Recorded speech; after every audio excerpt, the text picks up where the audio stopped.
Merci beaucoup, Carole, et merci à Jean-Jacques Hublin d'avoir eu l'initiative de ce colloque juste ici très, très, très riche et intéressant. Et donc, je vais vous parler à présent de littérature. Et il y a beaucoup à dire sur la littérature. Je ferai quelques choix qui seront évidemment subjectifs en fonction de mes goûts dans toute la profusion, allez-y, dans toute la profusion de ces textes. Alors, la préhistoire elle raconte les aventures des pionniers et des découvreurs, les trouvailles de squelettes fossiles et d'outils de pierre taillée, d'objets sculptés dans l'os ou l'ivoire. Elle raconte la révélation éblouie des grottes ornées de peintures polychromes et les controverses qui se sont développées à leur sujet des décennies durant. Surtout, elle raconte l'avènement et le devenir de l'homme au long d'un itinéraire jalonné de transformations et d'inventions, d'extinctions, de migrations et de rencontres. La fiction est rendue nécessaire dans les sciences de la préhistoire par la nature fragmentaire de leurs preuves, qu'il faut mettre en intrigue pour raconter une ou des histoires. Transformation de l'environnement et des climats, scénario d'évolution de l'homme, histoire des progrès de ces cultures qui l'ont mené jusqu'à ce que nous sommes. En retour, les savoirs de la préhistoire se trouvent impliqués dans des œuvres de fiction. Depuis plus de 150 ans, tout un ensemble de textes littéraires, romanesques, poétiques, méditatifs, philosophiques même, sont produits avec une extraordinaire profusion et souvent avec une certaine inventivité. À côté des sèches descriptions et des classifications des vestiges osseux ou lithiques, à côté des textes de grande vulgarisation et de diffusion de la science populaire, il y a place pour des romans, des poèmes, des essais, pour une écriture qui tente de donner vie aux êtres éteints du passé. Si grande est la tentation pour les préhistoriens eux-mêmes de raconter des histoires et de diffuser ainsi les connaissances qu'ils ont produites au plus grand nombre, que beaucoup d'entre eux se sont lancés dans l'écriture romanesque. Adrien Arcelin, découvreur du site de Solutré, signe d'un anagramme transparent, Cranil, le premier récit d'aventure préhistorique, Solutré ou les chasseurs de rennes de la France centrale, en 1872. François Borde publie des nouvelles de science-fiction sous le pseudonyme de Francis Carsac. Les paléontologues et les préhistoriens d'aujourd'hui, d'Yves Coppens à Pierre-Yves de Mars et Jean Guilaine, n'hésitent pas à offrir au public la mise en récit de leur savoir sous une forme romancée. Alors, Elisabeth présentait à la recherche des identités perdues, et moi je vais vous parler de la recherche du temps perdu, puisque c'est bien de cela qu'il s'agit, avec la préhistoire. À côté des reconstitutions sculptées, dessinées ou peintes, l'écriture donne chair aux êtres du passé profond, les représente avec lyrisme, humour, fantaisie. La préhistoire s'inscrit ainsi pleinement dans notre monde, ou plutôt dans les différents mondes qui lui ont donné jour. Et ce n'est pas un hasard si nos plus grands écrivains, de René Char à Pierre Michon, de Philippe Solers à Jean Rouault et à Pascal Quignard, ont inclus la préhistoire au sein de leur géographie mentale et de leur univers poétique. À l'aube de la modernité littéraire, Marcel Proust inscrivait le temps profond de la préhistoire dans sa recherche du temps perdu, jusqu'à presque s'identifier lui-même à un homme préhistorique. Il écrit « La seule chose un peu triste dans cette chambre de Lally était qu'on y entendait le soir, à cause de la proximité du viaduc, les ululements des trains.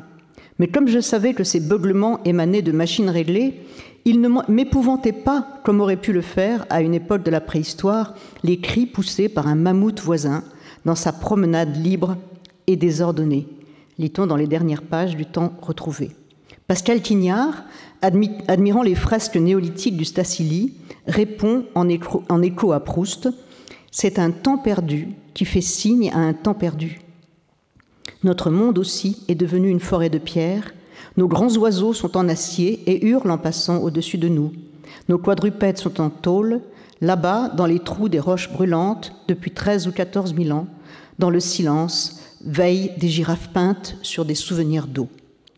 Temps perdu, en effet, tel est le problème auquel s'affrontent les romanciers de la préhistoire. Le paradoxe du roman préhistorique, c'est qu'il se situe au carrefour de plusieurs échelles de temps. D'une part, la tentative de reconstituer la vie quotidienne de ces périodes, et d'autre part, celle de retracer, sur la longue durée des temps géologiques, le devenir de l'humanité. Pour conjurer l'immensité du temps, certains récits se présentent sous la forme d'un voyage dans le passé, soit en rêve, soit en réalité, effectué grâce à quelques machines à remonter le temps, ou dans l'espace, profondeur de la Terre, île ou plateau restés vierges et inconnus des hommes, pour retrouver intacts et vivants les mondes du passé. C'est le cas, par exemple, du voyage au centre de la Terre de Jules Verne, où les héros, pénétrant par un volcan, par la bouche d'un volcan, se retrouvent au fond de la Terre et y voient, miracle, un homme fossile. Texte daté de 1863. C'est le cas du Monde perdu de Conan Doyle, de l'île du docteur Moreau de Wells. Le voyageur est à la fois un observateur émerveillé et terrifié de ces mondes du passé et un acteur qui se trouve pris dans les énigmes, dans les intrigues de ces temps révolus, tout en pouvant évidemment s'en échapper à volonté.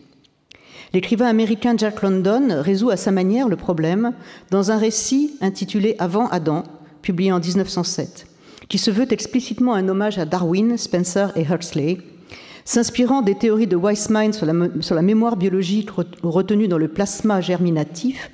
Il évoque les réminiscences chez un enfant de sa vie primitive. Les rêves de chute seraient des souvenirs de chute véritables, celles de notre passé préhistorique, lorsque nous vivions dans les arbres. Ainsi, le rêve est porteur de la vérité du passé. Le récit met en scène des personnages, pour certains très primitifs, comme les hommes des arbres, le sanguinaire œil rouge, d'autres plus évolués, plus intelligents, comme le héros lui-même, ou celle qu'il aime, la rapide. Il s'efforce de recréer la vie quotidienne en cette période reculée de l'histoire humaine. Jack London évoque les inventions techniques et même un essai de domestication du chien et insiste sur l'absence, à ce stade primitif, d'une véritable solidarité entre les hommes. Pour London, les hommes ont acquis leur force et leur puissance sur le monde par l'union, la solidarité que permet la communication et le langage. Alors, je voudrais revenir sur ce tournant du XXe siècle, qui est vraiment, à mon sens, l'âge d'or du roman préhistorique, ou en tout cas le moment où il se développe d'une façon considérable. En mai 1913, la préhistoire s'invite sur le théâtre des Champs-Élysées à Paris. Le ballet Le Sacre du printemps de Stravinsky fait scandale avec ses scènes de l'âge de pierre, incarnées par les rythmes martelés, répétés, syncopés, et les accords dissonants de sa musique. Son argument, qui met en scène une tribu préhistorique, célébrant le réveil printanier de la nature par le sacrifice sauvage d'une jeune fille, à quoi répond dans la salle un pugilat mémorable, redoublant ainsi la sauvage primitivité incarnée sur la scène. Dans le même temps, le public parisien peut lire en feuilleton, dans le journal, un magazine, un des plus beaux récits qui ait jamais été écrit sur l'homme fossile. Un récit sous la plume d'un poète qui traduit l'avènement du premier regard humain sur le monde. Je vais vous en lire un petit morceau. Il advint, cet été-là, que le vent du nord-est souffla plus fréquemment qu'à l'ordinaire. L'averse s'interrompait par instants, et le couple regardait avec stupéfaction resplendir dans le ciel de furtives trouées d'azur. Hoc prenait plaisir à les apercevoir. Chaque fois qu'on traversait une clairière, elle levait la face vers le ciel étonnant, d'où l'eau ne tombait plus, et elle tendait les bras vers lui pour recevoir sur sa poitrine les rayons du soleil. Sous la chaleur de cette caresse, elle riait en contemplant sa chair illuminée. Elle en était heureuse, presque fière, et elle la montrait. Da! L'homme ne jouissait guère moins que la femme de ce plaisir si rare. Afin de le mieux goûter, ils vinrent au bord de la falaise. Accroupis dans l'herbe, le dos tourné à la lisière de leur forêt, ils avaient devant eux l'étendue profonde où des clartés jouaient sur le fleuve et les îles. L'atmosphère chargée d'une poussière d'eau vibrait jusqu'aux collines du lointain. Des nappes d'ombre diaphanes, alternant avec des lueurs qui s'argentent, galopaient sur les dômes des arbres bleuis, et l'arc-en-ciel leur apparut. Alors après, il faut lire la suite, c'est très très beau. Voilà, c'est l'apparition de l'arc-en-ciel pour la première fois aux yeux des hommes les plus anciens. L'écriture poétique d'Edmond Haraucourt retrace les impressions de Da, le premier homme, et de sa compagne, Hoc, tour à tour apeurés, curieux ou émerveillés, découvrant la mer, l'arc-en-ciel, la neige, leur ombre ou le reflet de leur propre visage dans l'eau. Avant de s'intéresser aux états d'âme de l'homme fossile, Haraucourt s'était illustré dans la poésie érotique. Ami de Debussy, de Fauré, proche de Leconte de Lisle et de José Maria de Heredia, il vit la bohème littéraire Il est un habitué du Chat Noir et publie en 1882 La Légende des sexes, poème hystérique. Il est également l'auteur d'un poème sur les Vikings qui lui vaudra le Grand Prix de poésie d'Académie française. Il devient en 1892 le directeur du musée de Trocadéro, puis de 1903 à 1925 du musée de Cluny. Avec Da, Haraucourt tente une paléogénèse, c'est son propos, une paléogénèse de la pensée humaine. L'homme idéaliste à sa manière, rêveur éduqué par la lutte et exaspéré par la peur, fut poète avant que de raisonner, écrit-il. Et il peint dans une succession de chapitres courts l'éveil des premiers sentiments de peur, de pitié, d'amour, prêtant à son premier homme, une inquiétude, une morbidezza qui est déjà une forme d'intelligence. À l'abri du front bas que mangeait la chevelure, les arcades sourcilières violemment accusées retombaient pour former deux grottes au fond desquelles les yeux s'agitaient comme deux bêtes inquiètes. À Da, donc, il attribue toutes sortes de découvertes, la mer, l'invention de l'infini. Ainsi, au tournant du XXe siècle, le roman préhistorique conquiert ses lettres de noblesse jusqu'à accéder à la dignité d'un véritable genre littéraire. Les thèmes de la préhistoire prennent alors une dimension onirique, lyrique et grandiose. Sous la plume de Rosny Aîné, ils vont susciter une prose poétique, évocatrice de mondes étranges et mystérieux. Rosny, que vous connaissez sûrement pour être l'auteur de La Guerre du Feu, publié en 1911, est le pseudonyme de Joseph-Henri Boueix. Il est né à Bruxelles en 1856. Avant d'écrire des romans préhistoriques, il publie plusieurs nouvelles et romans en collaboration avec son frère, Rosny jeune, d'où le nom de Rosny Aîné. Puis à partir de 1891, il inaugure le cycle de ses romans préhistoriques. Ainsi paraît en 1892 Vamiré, que suivront en 1896 Érima, Hélène d'Asie, en 1898 Nomaï, Amour étrusque, et Amour lacustre, pardon. Et en 1911, La Guerre du Feu, puis en 1920, Le Félin géant, roman des âges farouches, qui est la suite du précédent. Donc La Guerre du Feu reste le plus célèbre de ses romans. L'histoire est située il y a 100 000 ans et applique les savoirs paléontologiques et anthropologiques de cette époque et aussi les représentations idéologiques et en particulier raciales contemporaines. Pré-sapiens, confrontés à des animaux préhistoriques, au froid de l'époque glaciaire et à plusieurs races ou espèces d'hommes-singes ou demi-hommes dont Rosny invente les caractéristiques et les dénominations. Homme sans épaules, Xam, dévoreur d'hommes, nain rouge, homme au poil bleu. Le roman applique certaines des hypothèses de l'archéologie préhistorique de l'époque, culture matérielle, cannibalisme, conquête du feu, mais en réalité, l'outillage lithique est réduit, toutes époques confondues à sa plus simple expression. Il s'agit d'une massue, d'une sagaie, parfois d'un propulseur. Sous le vernis scientifique affleurent des procédés narratifs, voire des clichés, qui empruntent aux contes de fées.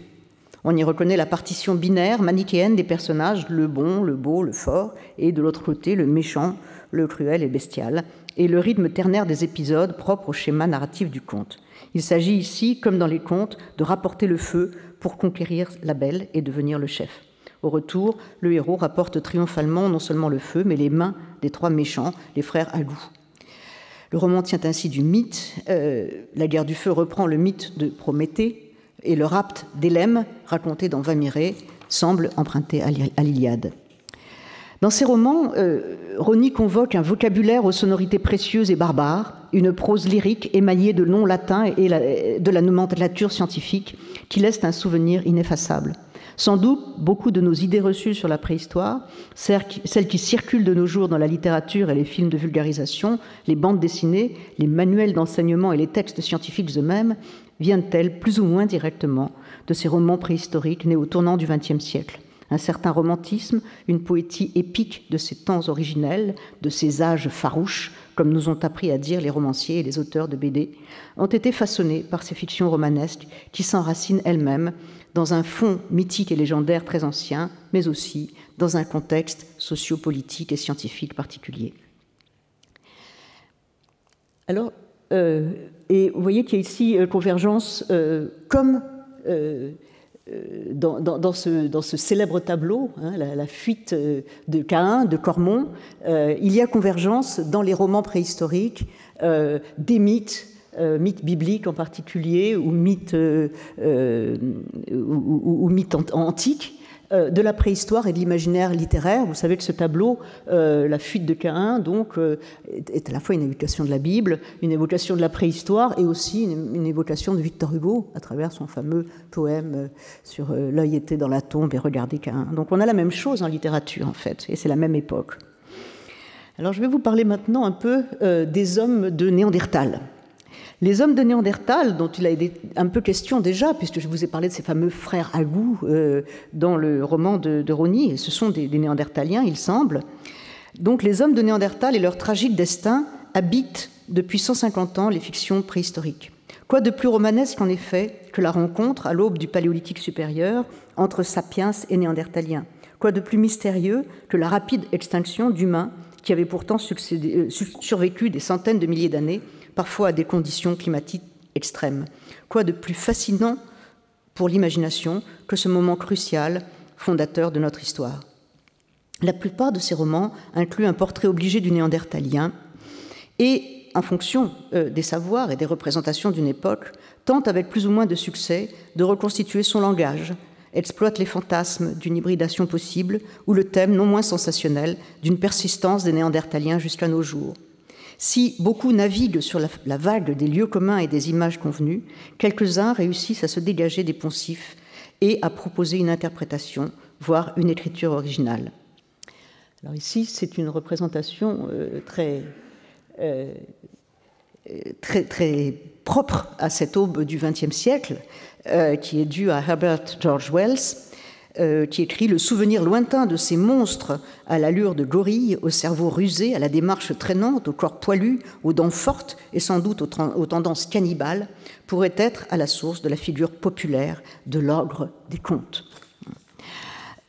Ici, il s'inspire largement de cette image quasi mythique pour évoquer, donc, dans cette nouvelle de Grizzly Folk, 1921, la figure de ce monstre hirsute et cruel, à la laideur repoussante, destiné à être anéanti sans pitié, et elle n'est pas sans analogie avec la figure qu'avait forgée Marcellin Boule dans les 2 volumes de 1911-1913, consacrés à l'homme de la Chapelle aux Saints. Et on sait que cette image de Kupka, pour étonnante qu'elle soit, est bien une commande par Marcellin Boule d'un portrait de l'homme de Néandertal, qui incarne donc sa vision de cet être brutal et grossier.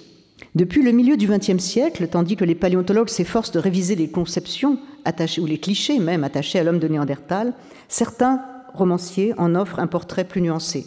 En 1955, William Golding situe son roman « Les héritiers », The Inheritors, 1955, ça n'a pas été traduit, il y a quelques 40 000 ans en Europe. Golding réussit à incarner dans des dialogues simples l'intelligence lente, la pensée lourde, l'univers limité qu'il prête aux Néandertals, leur attribuant un émouvant sens du groupe et une fruste pensée magique. Il nous fait partager l'existence de ces derniers Néandertaliens, troupes misérables, survivant dans une nature hostile et glaciale, tenaillés par la faim, la maladie, la peur, tentant de préserver un semblant de vie collective et des lambeaux de croyances ancestrales. L'arrivée des autres, les sapiens, est vécue comme un véritable drame, à la fois matériel et psychologique, qui dépasse leur compréhension, qui mobilise toute leur primitive intelligence. Et c'est vraiment cette exploration d'une intelligence qui n'est pas la nôtre, à travers un langage extrêmement fruste, que William Golding a vraiment réussi ce roman. Il a réussi à montrer une altérité à travers son écriture même. Un autre roman, parmi tous ceux qui existent évidemment, suscite mon admiration. C'est La danse du tigre de Bjørn Curtin, que vous connaissez peut-être. Je crois qu'il n'a pas non plus été traduit en français. The Dance of the Tiger, a Novel of the Ice Age, 1978, qui propose un scénario au double sens d'un récit de fiction et d'un modèle scientifique. Le paléontologue finlandais imagine la rencontre. Alors ça, c'est une image des Néandertaliens fourbus qui allaient avec le... C'est une image qui est due à Zdeněk Burian, l'illustrateur tchèque.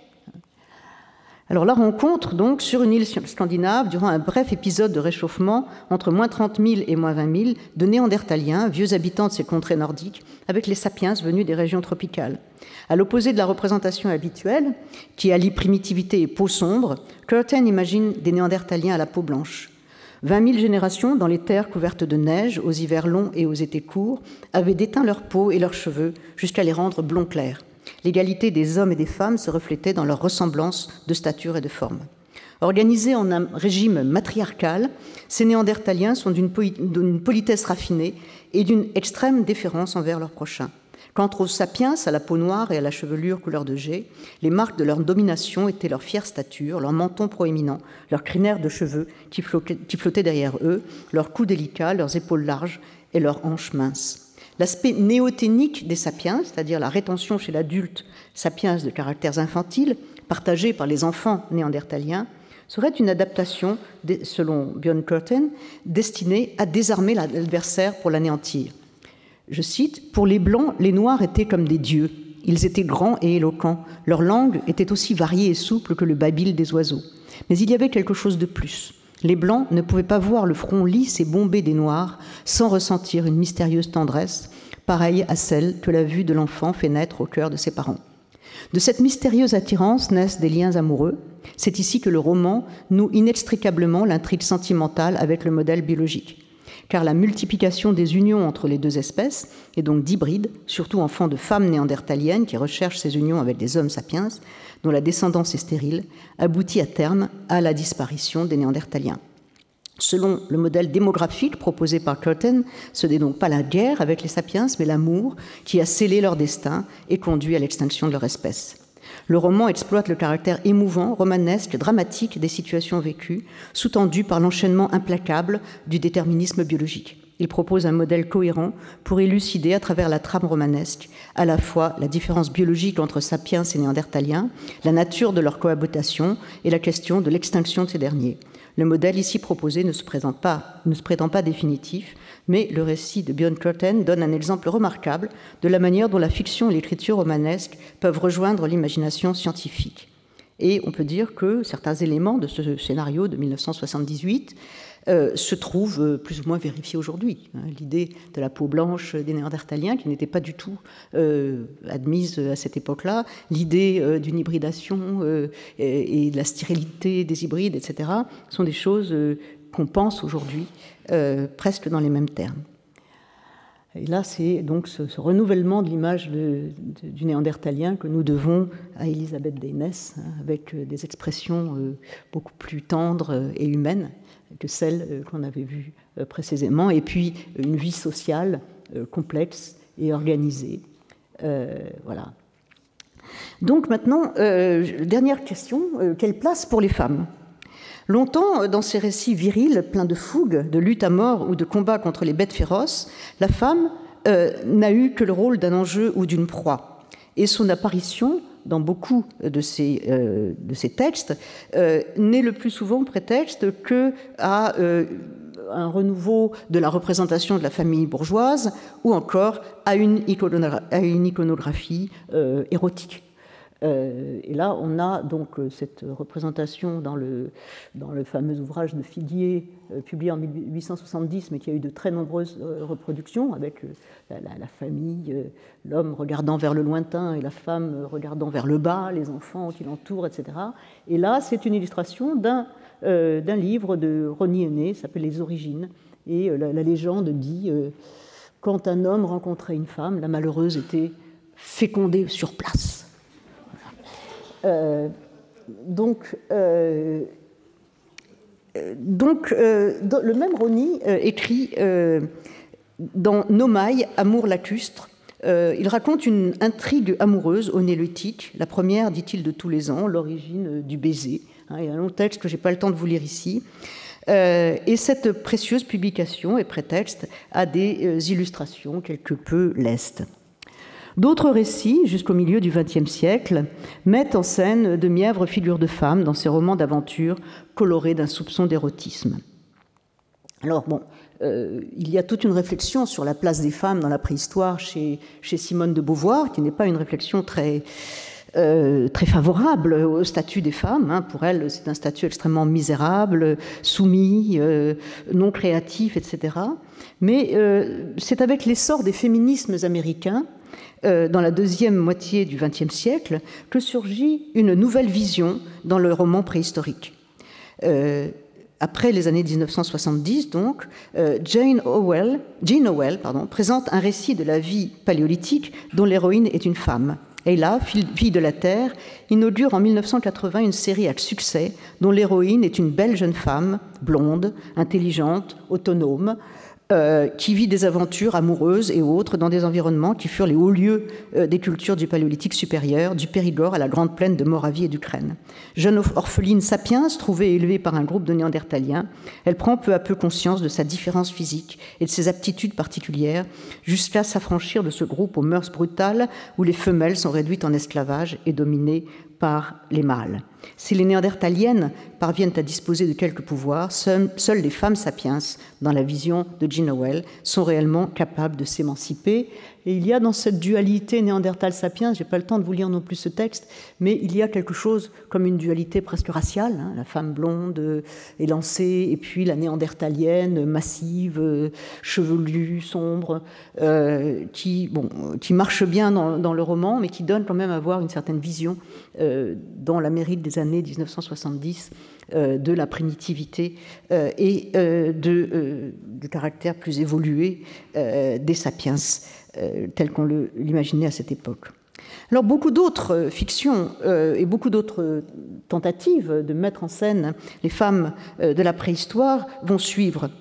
À partir de 1996, l'artiste plasticienne Erolf Totor crée et fait vivre son personnage d'Ava, femme de Cro-Magnon.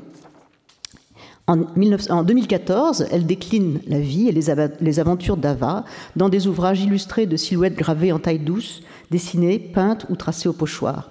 Elle publie le journal intime d'Ava, femme de Cro-Magnon, en 2014, puis toute une série d'autres volumes, toujours illustrés, l'herbier d'Ava, le bestiaire d'Ava, le voyage d'Ava, qui sont des livres d'art en même temps que ce sont des récits inspirés par les savoirs de la préhistoire, en même temps que la silhouette de cette femme préhistorique est inspirée de celle de la Vénus de Lespugue. Bon, c'est une composition artistique, je crois que ça n'a aucune prétention au réalisme.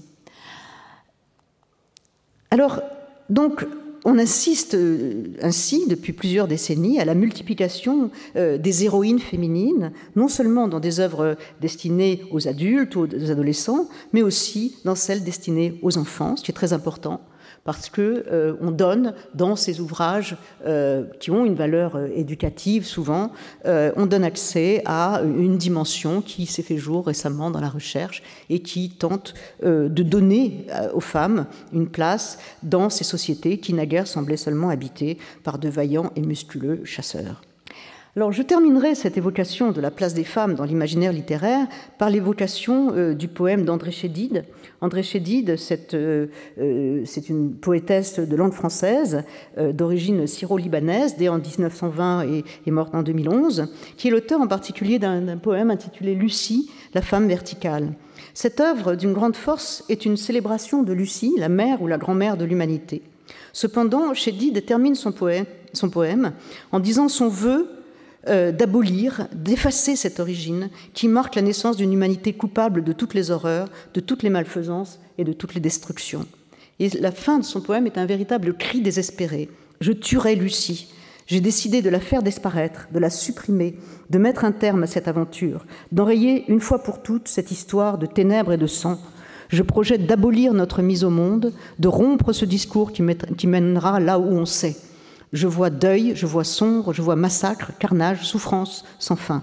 Je refuse de nous engager dans cette action absurde et malfaisante.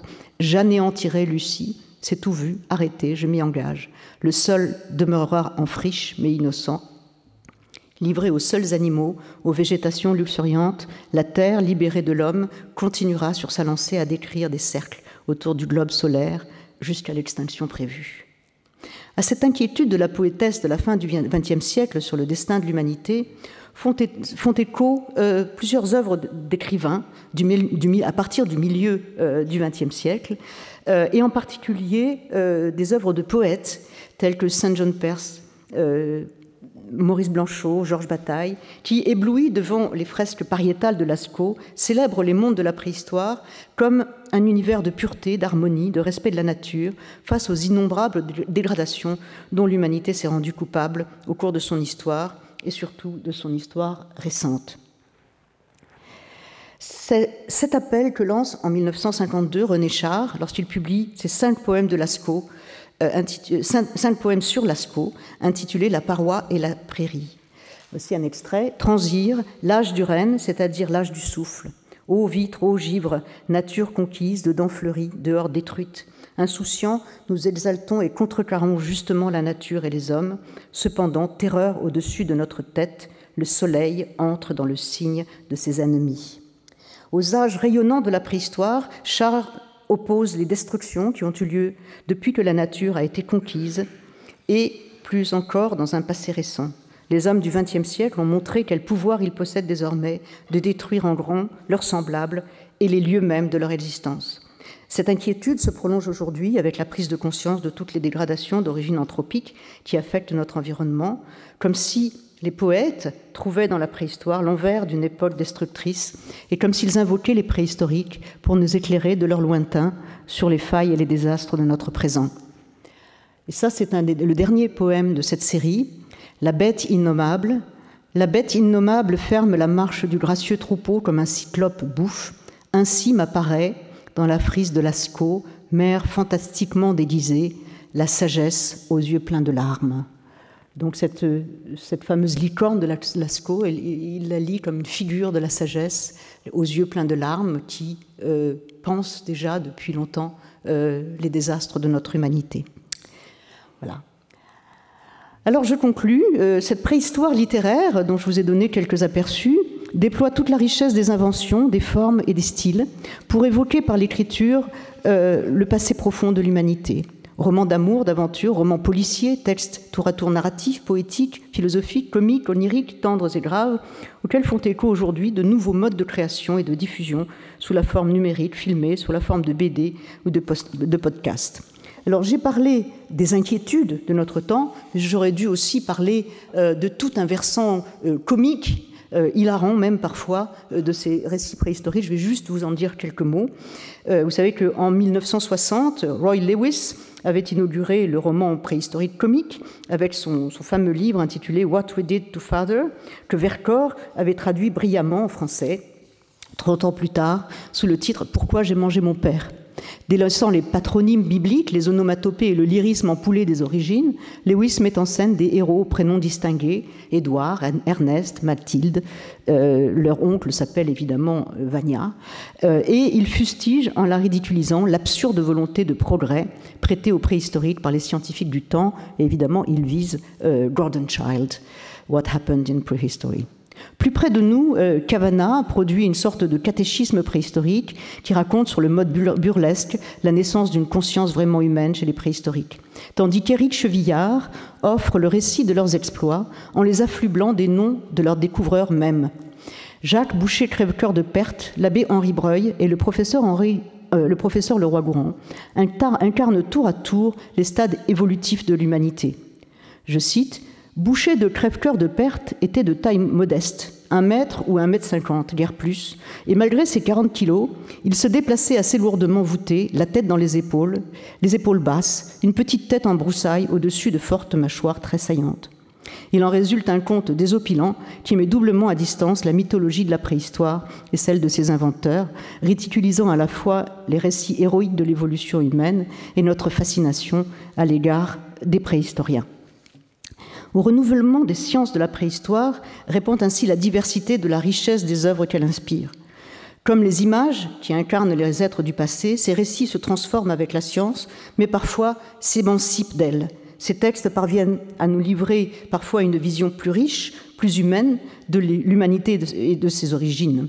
Mais est-il si important que ce qu'ils nous disent soit vrai ou s'efforce de l'être? Certains textes, comme The Eternal Lover de Burroughs, Les Innommables de Claude Klotz, Comics de Calvino ne cherche pas à se légitimer en se conformant à une vérité, à un savoir. Peut-être aujourd'hui d'autres formes, les films, les docufictions télévisées, ont-elles pris le relais de cette fonction pédagogique qu'incarnait le roman préhistorique au XXe siècle. L'écriture peut alors se déployer dans l'espace de la fiction, de l'invention, pour donner vie à nos rêves et à nos fantasmes des origines. Je vous remercie.